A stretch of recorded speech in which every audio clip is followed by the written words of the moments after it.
தொடர்ந்து போராடுகிறான் என்பதையும் மார்க்கத்தினுடைய முஃபஸ்ஸிரீன்கள் இந்த ஆயத்திற்கு விளக்கம் தருகிறார்கள்.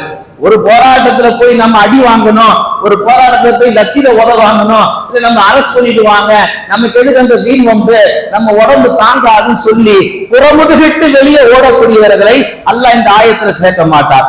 எது நடந்தாலும் பரவாயில்லை, அல்லாஹ்வுக்காக வருகிறார்களே, அல்லாஹ்வுடைய பாதையில ஜிஹாது செய்கிறார்களே, அப்படிப்பட்டவர்களோடு தான் அல்லாஹ் தொடர்ந்து இருக்கிறான் என்பதாக இந்த ஆயத்துக்கு அர்த்தத்தை எடுக்க முடிகிறது.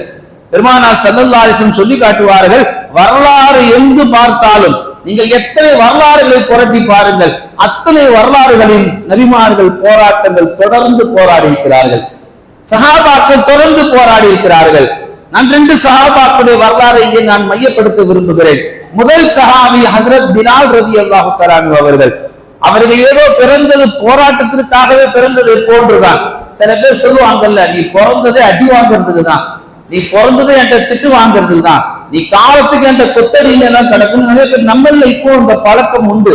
சமயங்கள்ல உறவுகளுக்கு மத்தியிலேயோ, நண்பர்களுக்கு மத்தியிலேயோ, அல்லது கடைகள்ல முதலாளி தொழிலாளிக்கு மத்தியிலேயோ சொல்லக்கூடிய அந்த நிலைப்பாடை நம்மால் பார்க்க முடிகிறது. பிலால்கள் எப்படிப்பட்டவர்கள்? நிறைய பேர் சொல்லுவாங்க, கருப்பினத்தின் ஆக சிறந்த கருப்பினம் நீதான் என்று சொல்லுவார்கள். கருப்பினம் இருக்குல்ல, பார்க்கறதுக்கு கண்ணங்கரேன்னு இருப்பாங்க, அட்டை கருப்புன்னுவாங்க. அந்த அட்டை கருப்பினுடைய உச்சம் நீங்க தான். உங்கள் இனத்தில் ஆக சிறந்த கருப்பன் யாருன்னு கேட்டால் பிலாலே உங்களை கை காட்டலாம். அந்த அளவுக்கு கண்ணங்கரேன் இருக்கக்கூடிய பிலால் ரலியல்லாஹு அவர்கள் எதிரிகளிடம் மாட்டிக்கொண்ட பொழுது அவர்களை காப்பாற்றியவர்கள் ஹஜ்ரத் அபூபக்கர் சித்தீக் ரலியல்லாஹு.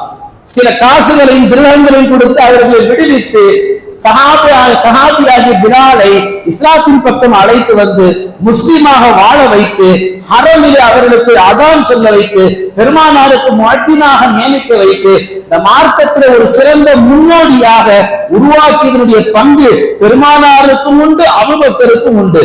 நாம கவனிக்கத்தக்கது, அந்த பிலால் ரலி அவர்களை அன்றைக்கு உள்ள காலகட்டம், இன்றைக்கு உள்ள ஒரு பெரிய சர்வாதிகார ஆட்சி அன்றைக்கு இதை விட பன்மடங்காக இருந்தது.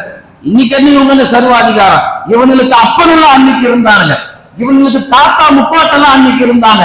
எந்த அளவுக்கு சித்திரவாதம் செய்வாங்கன்னா, சுடும் வெயிலில் கடும் மணலில் அவர்களை படுக்க வைத்து பெரும் பாறைகளை தலையின் மீது நெஞ்சுகள் மீது வைத்து அவர்களை கடுமையாக சித்திரவதை உள்ளாக்குவார்கள்.